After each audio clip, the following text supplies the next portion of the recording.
Hola compañeros, soy Said Guerrero Hernández y mi tema es cor pulmonale. Cor pulmonale viene del latín, cor significa corazón y pulmonale pulmón. El cor pulmonale es una patología en donde se ven involucrados las cavidades derechas del corazón y el pulmón. Las cavidades derechas del corazón, sobre todo el ventrículo derecho, van a sufrir una dilatación inicialmente y después una hipertrofia debido al aumento de la resistencia vascular en el pulmón. El aumento de la resistencia vascular en el pulmón va a ser debido a alguna enfermedad, sobre todo crónicas como el EPOC, que es causante del 90% de los cor pulmonales, que va a involucrar el parénquima pulmonar o la vasculatura pulmonar. Ah, el, la vasculatura pulmonar se va a ver involucrada con un aumento de la presión pulmonar arterial.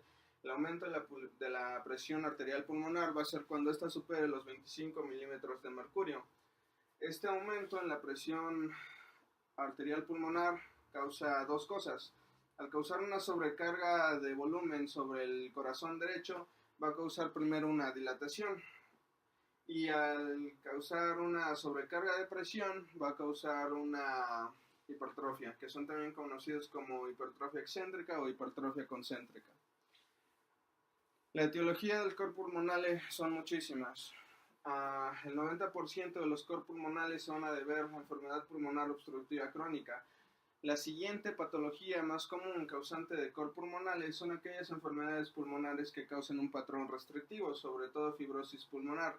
Y la tercera causa más frecuente de cor pulmonales van a ser las insuficiencias respiratorias de origen central, que va a ser el síndrome de apnea obstructiva del sueño. Hasta el 20% de los pacientes con cor pulmonale conviven con apnea obstructiva del sueño y esto se llama sobreposición sindromática. La causa más frecuente del cor pulmonale va a ser la enfermedad pulmonar obstructiva crónica, secundaria a bronquitis crónica o enfisema. Y la incidencia de enfermedad pulmonar en pacientes con EPOC es variable. Según estudios, de 30 a 70% de los pacientes con EPOC va a tener cor pulmonale. Y los diferentes estadios en los que se encuentra esta enfermedad pulmonar en los pacientes va a causar diferentes probabilidades de supervivencia y impactos en la calidad de vida de los pacientes con cor pulmonale. Los principales síntomas o signos que causan un empeoramiento en el estado de los pacientes van a ser la severidad de la obesidad, la hipoxemia diurna, la hipercapnia, las enfermedades obstructivas de la vía aérea y la desaturación nocturna. Para la clasificación del cor pulmonale se clasifica según la clasificación de la hipertensión arterial. El grupo 1 va a incluir la hipertensión arterial pulmonar, la enfermedad pulmonar veno-oclusiva y la hipertensión pulmonar persistente de recién nacido. El grupo 2 es en donde se encuentran aquellas patologías que afectaron primero al corazón izquierdo. El grupo 3 es en donde se encuentran casi todos los cor pulmonales y la hipertensión pulmonar secundaria a enfermedad pulmonar o hipoxemia es en donde se encuentra el EPOC. El grupo 4 es hipertensión pulmonar tromboembólica y algunos otros que también se deben a enfermedades por trombos y émbolos. Y el grupo 5 va a ser la hipertensión pulmonar con mecanismo desconocido multifactoriales, en donde se encuentran algunos síndromes metabólicos y hereditarios. Y también se puede clasificar según según agudo y crónico. Los cor pulmonales agudos van a ser aquellos causados por enfermedades tromboembólicas como tromboembolia masiva del pulmón, y los cor pulmonales crónicos son aquellos causados por un aumento gradual en la presión arterial pulmonar y van a ser los causados por EPOC. En la fisiopatología del cor pulmonale, la estructura del ventrículo derecho maneja volúmenes a presiones bajas comparándolo con el ventrículo izquierdo. Al aumentar la presión pulmonar en el parénquima pulmonar se va a remodelar al ventrículo derecho, principalmente se dilata al inicio y después se hipertrofia. La sobrecarga de presión lleva a una falla congestiva que, si no se aclara, lleva a una disfunción sistólica del ventrículo derecho. Aquí en este mapita se puede observar, primero es hipoxia alveolar, luego hay vasoconstricción pulmonar. Esto causa un aumento en las resistencias pulmonares, hipertensión pulmonar, aumento del trabajo en el ventrículo derecho, lo que causa hipertrofia inicialmente hipertrofia o dilatación del ventrículo derecho, que terminará causando disfunción del ventrículo derecho, en donde se causarán los síntomas. Los síntomas van a ser por la estasis venosa que va a ocurrir al no poder ingresar más sangre a través de las cavas. Va a ser ingurgitación yugular, hepatomegalia, edemas periféricos. Ok, las manifestaciones clínicas del cor pulmonale van a ser muy inespecíficas. Van a ser según la severidad del padecimiento de cada paciente y según aquella patología de fondo que haya originado el cor pulmonale.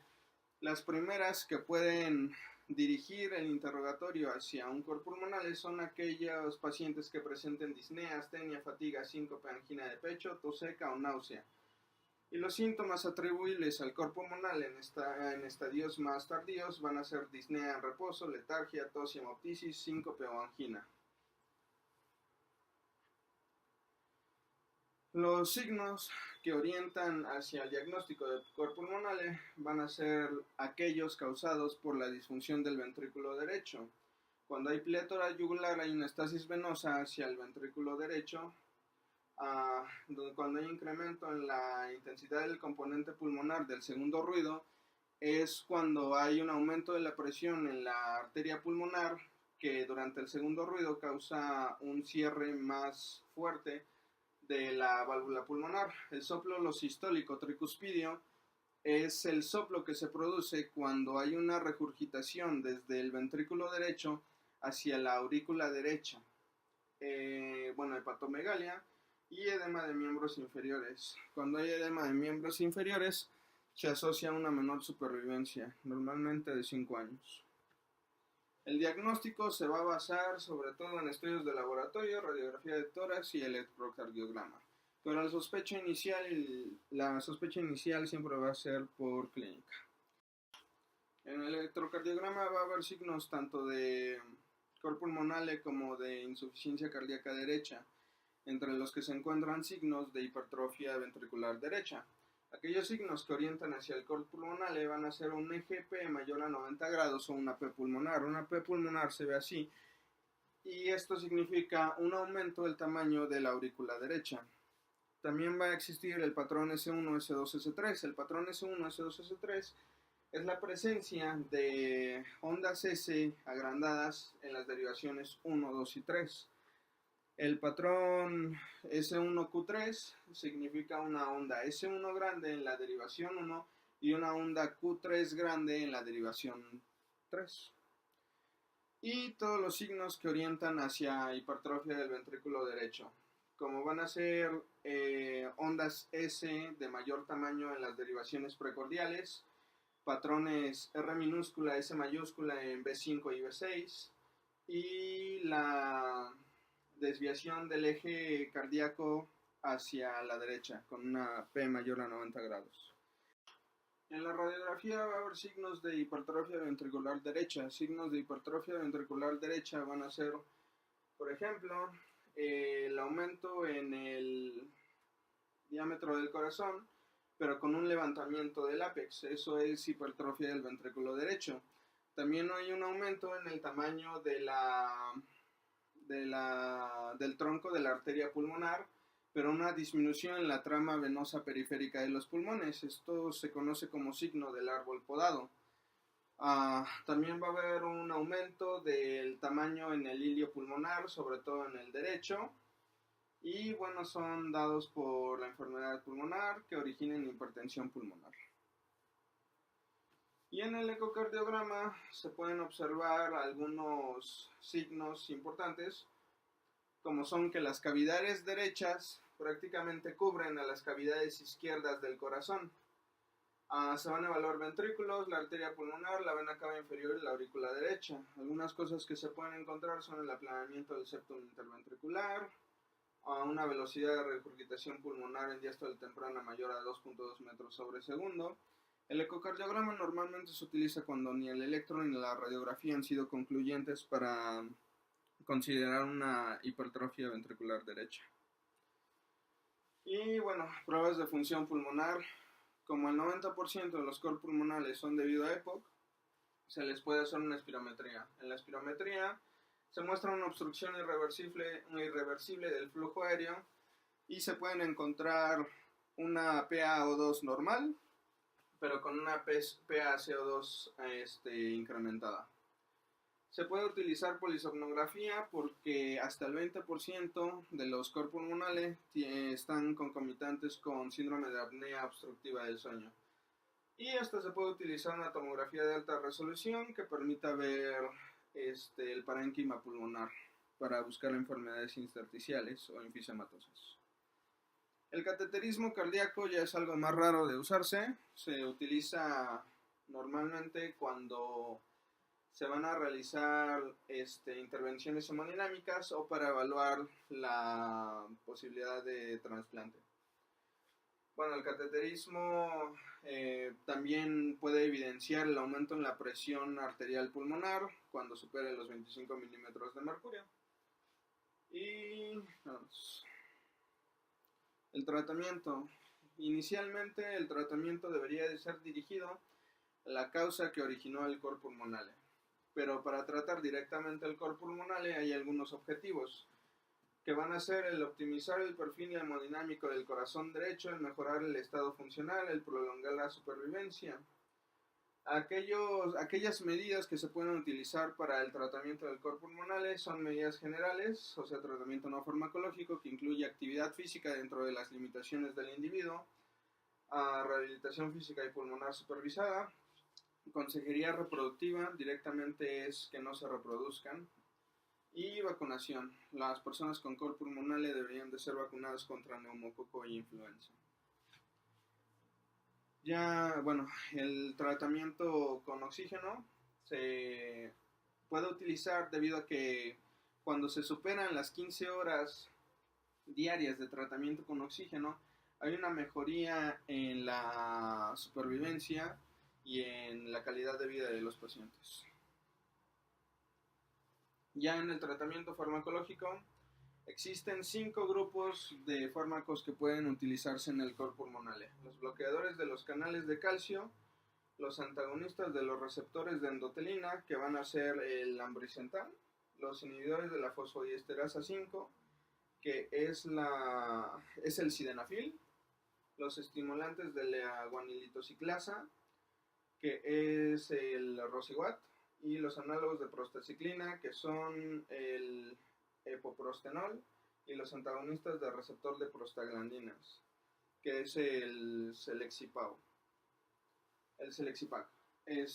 Bueno, el tratamiento farmacológico se va a basar en la clasificación funcional de la hipertensión pulmonar según la OMS. En esta clasificación pulmonar se les da una clase según los síntomas que tenga el paciente. La clase 1 son aquellos con una hipertensión pulmonar sin limitación a la actividad física. Los clase 2 son los que tienen hipertensión pulmonar con leve limitación de la actividad física. Los clase 3, hipertensión pulmonar con limitación marcada de la actividad física. Y los clase 4, aquellos que tienen síntomas como disnea aun cuando estén en reposo. Bueno, también se va a recomendar el tratamiento diurético en pacientes con cor pulmonar y hipertensión arterial pulmonar que tengan signos de retención hídrica. Inicialmente, el primer paso para aquellos que están en la clase 1 y clase 2 de la hipertensión pulmonar según la OMS van a ser los bloqueadores de los canales de calcio.